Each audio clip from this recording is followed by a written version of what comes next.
Welcome to the Fish House Nation podcast presented by Catch Cover, your home for ice fishing news, tips, stories, and strategies. And now, your host, Chris Larson.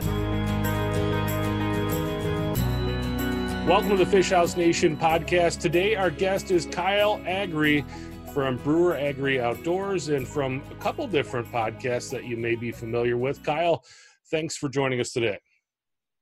Good morning, Chris.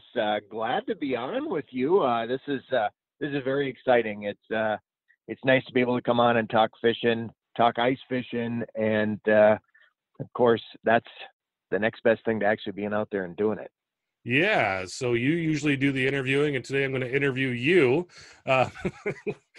So we want to talk Lake Winnipeg today, and that's a lake that I think, just based on listening to your show, it's a lake that you know pretty well. It's a lake that you've brought a lot of new people up, and you do a lot of seminars. You talk a lot about it a lot. For people who maybe aren't familiar with Lake Winnipeg, what is ice fishing on Lake Winnipeg all about?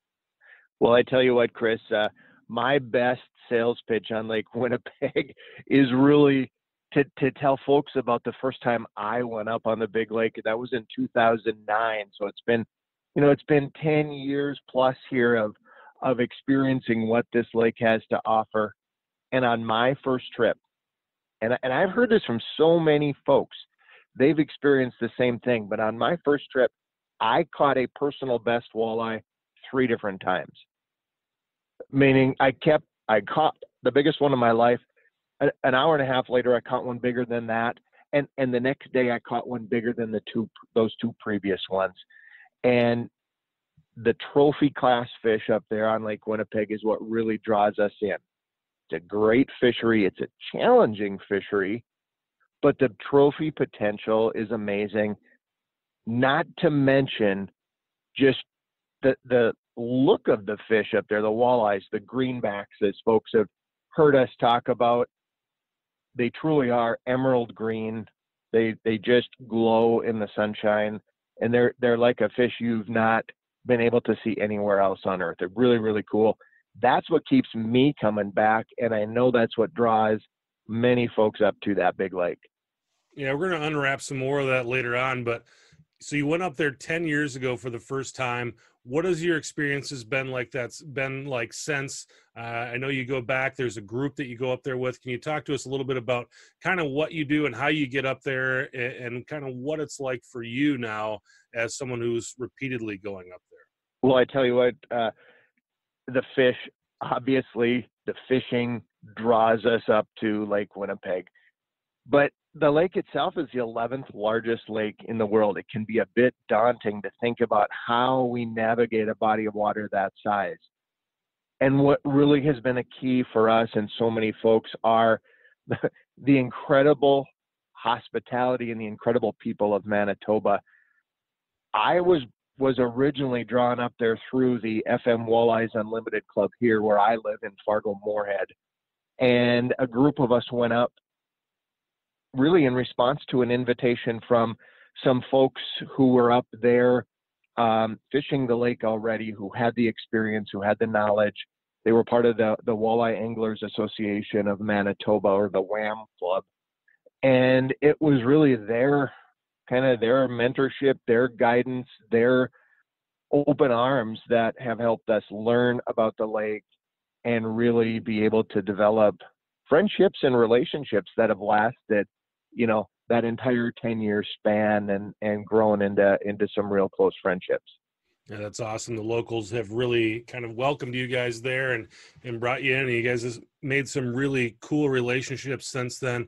There's some obstacles to get up there, though. You've got that border access. What's it like crossing the border as an angler for people who've never fished outside of the United States? What do they need to know when they're going across the border? We are traveling, Chris, to a different country. You're right. We've got an international border running on the north side of the United States, the south border of Canada. I tell you what, as long as, and this is my experience, as long as you have all of the necessary, your passport, you have everything taken care of, you're following and being compliant with what the laws are as far as crossing the border and what you can bring across. I've never had a problem. and of the people that I've known or kind of given advice to, rarely has anyone had a problem crossing that border, and that is going into Canada and also coming from Canada back into the States. The folks that work there at the border obviously have a job to do. You need to be able to provide them with your passport. You need to be able to articulate where you're going, how long you're going to be there, when you plan to come back. You need to be able to, be within your limits of possession of fish if you choose to keep some fish. Just all of the things that we need to know and research, frankly, ahead of time. Awesome. If we're doing all those things, that it's not going to be a problem. Awesome. You go up there from the Fargo area. How long does it take to get from Fargo to that south end of the lake where you're actually driving out onto the ice? What are we looking at for travel time? You can do it in about 4.5 hours.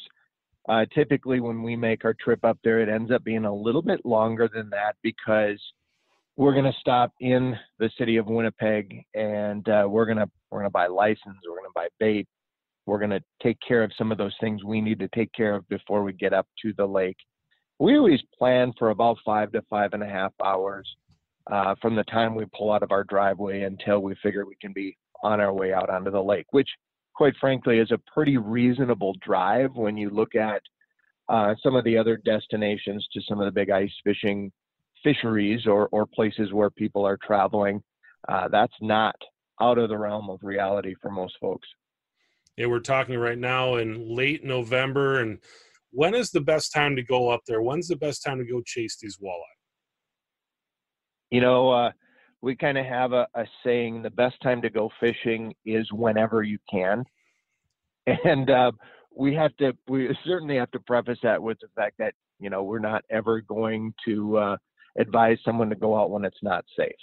And so that's our first question: is the ice safe? Can it be a situation where we can travel? And knowing Lake Winnipeg, we're talking about travel of anywhere from, 1.5 miles to 2 miles out to 12 to 15 miles, depending on where we access the lake, to where we want to fish. And so it's not necessarily like some of our local lakes where we can walk out and pull a sled and go out a couple hundred yards and be fishing. It's a little different scenario than that. So we have to be really aware of the conditions of the ice. If I were to advise someone planning a trip up there, I would say that if you're going to go up in December, most years in December, you're probably going to be limited to fishing, areas on the Red River itself. As we get into the new year and into January, we see a lot more of the ability to get out onto the lake and do some fishing out there. And once we've got safe ice out on the lake, then it's game on right up until the end of the year. My advice is, again, go when you can, when it works with your schedule. A lot of folks believe that the fishing gets better the later it goes on into the year. And I don't disagree with that. But we've had some very successful trips up there in January and February as well.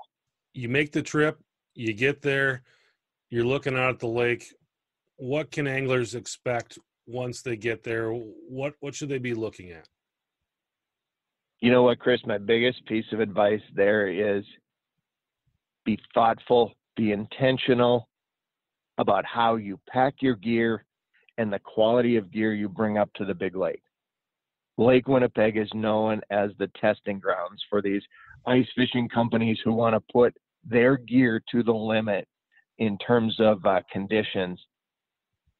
Oftentimes, it's rough ice, it's frazzle ice, it's drifted with wind-blown snow, there's pressure ridges.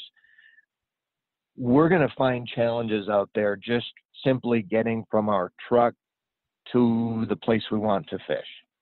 And so if we have a 20-pound propane cylinder bouncing around in our tub of our portable house behind our ATV or side-by-side or snowmobile, kind of like throwing a bowling ball in there, and you're going to have stuff that's broken by the time you get to your fishing spot. So be intentional about how it's packed. Make sure that stuff is in there and can't bounce around.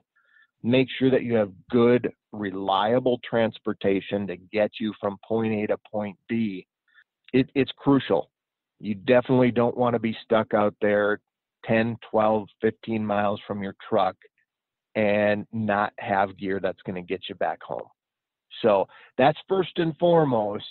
Then once we go out onto the ice, hey, it's not a race. That's kind of what I always say. It's not a race. Take your time, make sure you're safe, make sure you check pressure ridges before you cross them.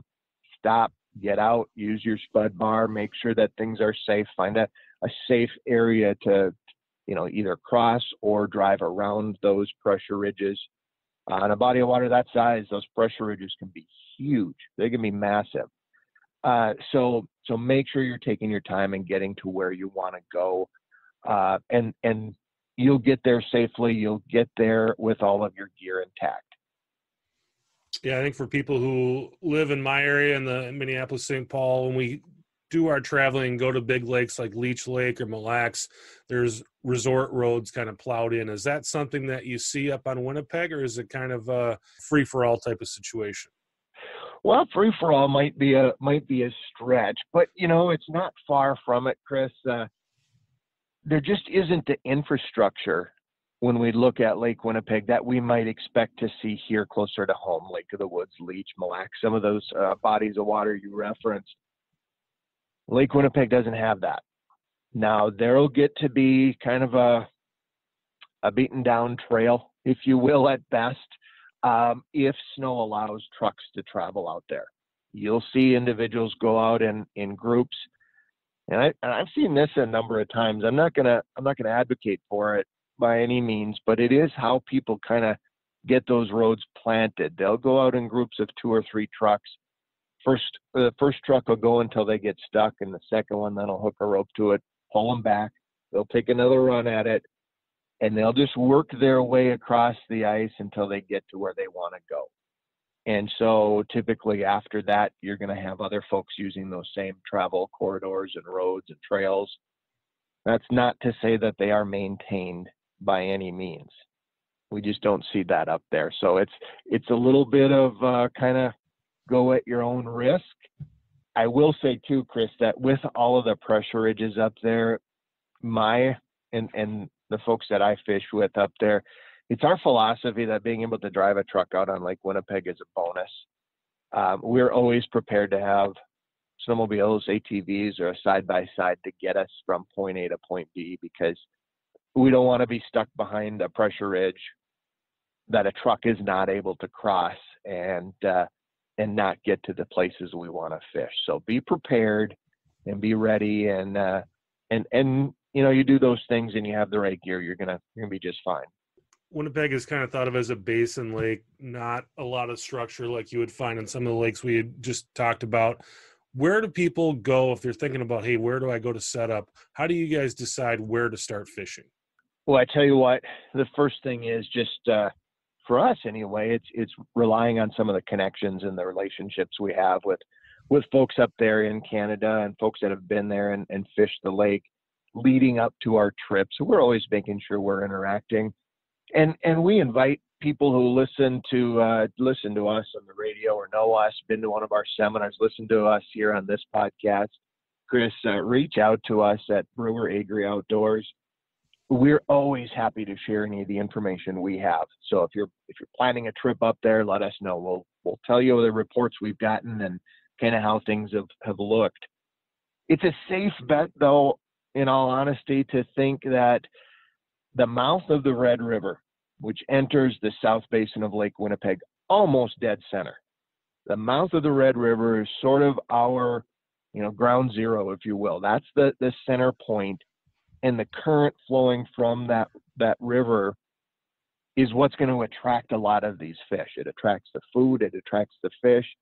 As the winter goes on, these fish are staging outside of that river in preparation for their spring spawning run. And so without any prior knowledge of where a good bite is happening, we're going to look to that mouth of the Red, and we're going to work our way out from that, either east or west. and really work ourselves until we find a big pot of fish. We find other folks we've talked to that have had success. What are your favorite tactics for walleyes? And once you get on your spot you want to go, what are you doing once you're out there? Boy, oh boy, Lake Winnipeg is awful fun when it comes to catching these big walleyes, because as many people know, the idea of using a lipless crankbait, a bait that was truly designed for anglers to use in the summertime to catch bass or other, other species, using that type of lure through the ice to catch these walleyes is extremely effective up there. And we love our live target golden shiners. We have caught so many big walleyes on those lures. Not just us, but just anglers in general. They're not the only ones. There's other models that work too. There's other lures that work too. That's just one of our favorites. But finding a likely location, and you mentioned it's a basin lake. You're exactly right. So not a lot of structure. How do you narrow that down? Well, if you can find a change in depth of even 6 inches or a foot in a relatively short area, you're probably onto something big. Fishing a pressure ridge. You might not have structure on the bottom of the lake, but that pressure ridge, as one sheet of ice goes up, typically the other side, the other sheet of ice is being pushed downward, and that creates structure as well. That pressure ridge, that crack in the ice, is going to provide an opportunity for fresh water to leak into the lake under the ice. It's going to provide some cover for schools of emerald shiners. It's going to provide later in the year, as the snow starts to melt, it provides an area where snow might have collected all winter long and remains and provides a shadow, kind of an additional source of cover. So we've found that pressure ridges are great places to fish for those walleyes on Lake Winnipeg, with the caveat here, Chris, of course, we've got to make sure that that pressure ridge is safe. We've got to do our due diligence. We got to get out there, check it, use our spud bar again, just like when we're going to cross it with our vehicle. Make sure that area is safe before we start drilling holes and deciding to fish by it. But once we've done that, once we know we're in good shape there, a lot of fish can be caught. I'm a big advocate of finding that spot, looking down there. You drop your Vexilar down, drop your flasher, drop your whatever kind of electronics you have, and be looking for clues. Are you marking fish? Are you marking bait fish? Are you marking, what's down there? And I mentioned the rattle baits. They're a great tactic. But in my arsenal, I'm always going to have a rattle bait, which is a horizontal presentation. And I'm also going to have a spoon, a flutter spoon or a jigging spoon, which is a vertical presentation. And I'm going to have both of those at the ready. And if I'm drilling a couple of holes, you can fish 2 lines in Manitoba. I'll probably have one of each down there until I know really what those fish are looking for. And in terms of tactics, Chris, I like to start loud. I like to start a little more aggressive. When I'm dropping, that rattle bait down, I'm going to give it some pretty good rips. I'm going to see if I can attract some fish that are in the area to come on over and see what's going on there.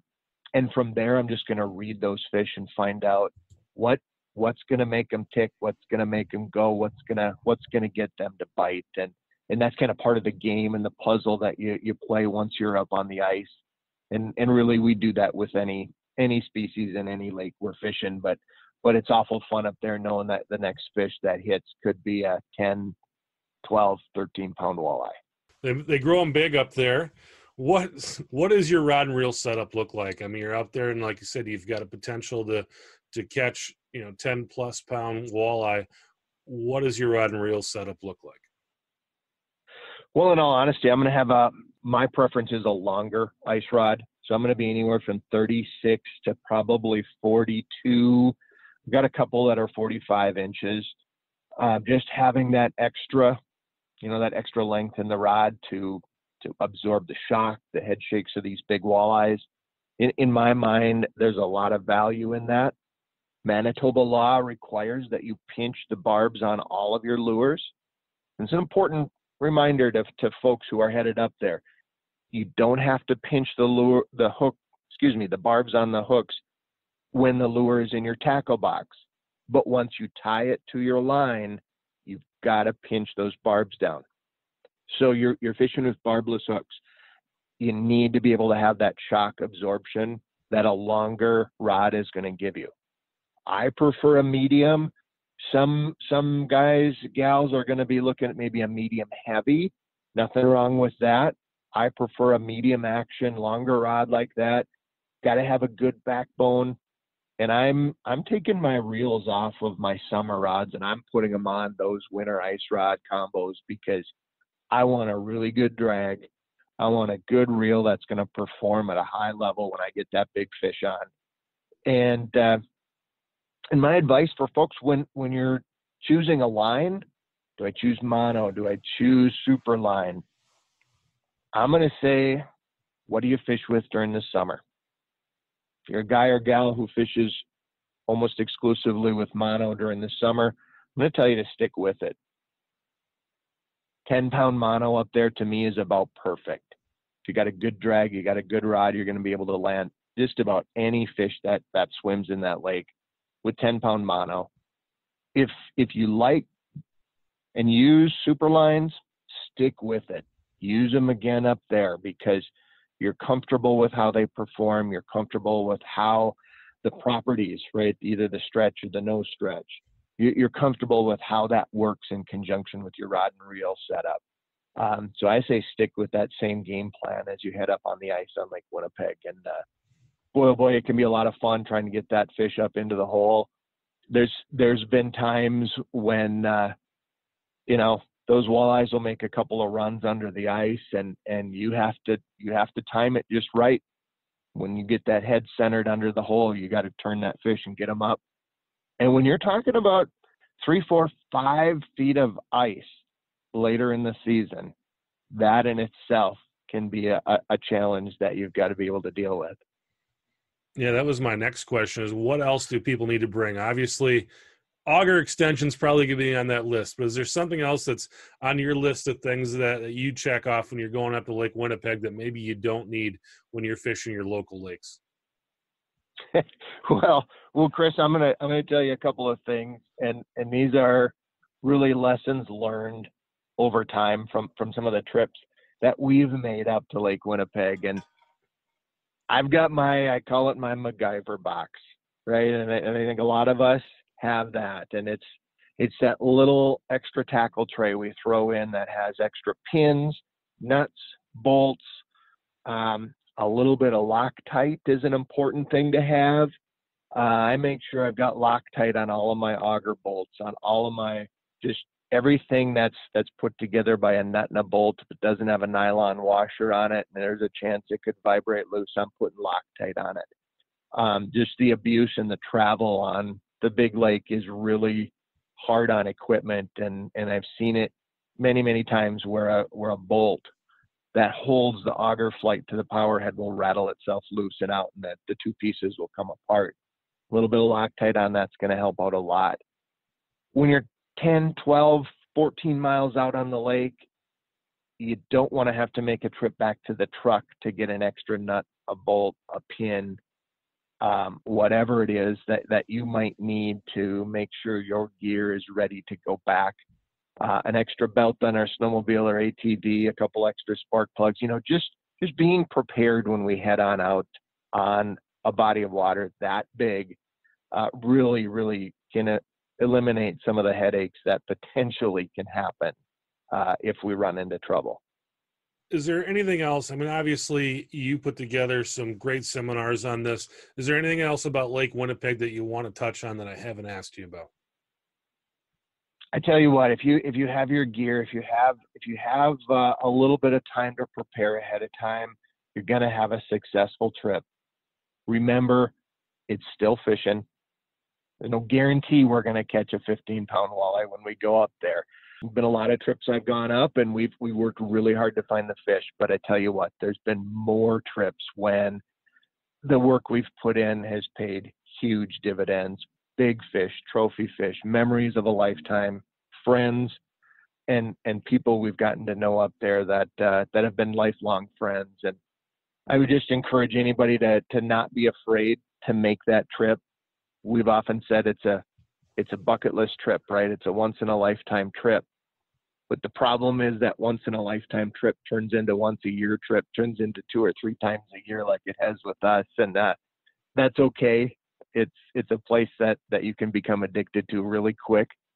And it's a whole lot of fun. And if folks have questions, if they are looking for advice or information, just encourage them to reach out to us or anyone else that's been up there before, because experience is the best teacher.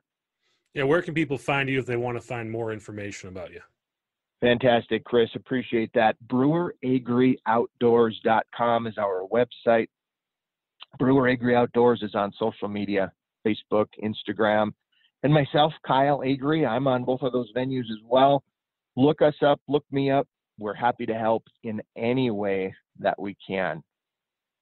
Awesome. Thanks, Kyle, for your time and your insights on this. And I think if people are thinking about going to Lake Winnipeg, hopefully this gets them excited, put some answers in their head if they've had questions. So I appreciate your time and your insight.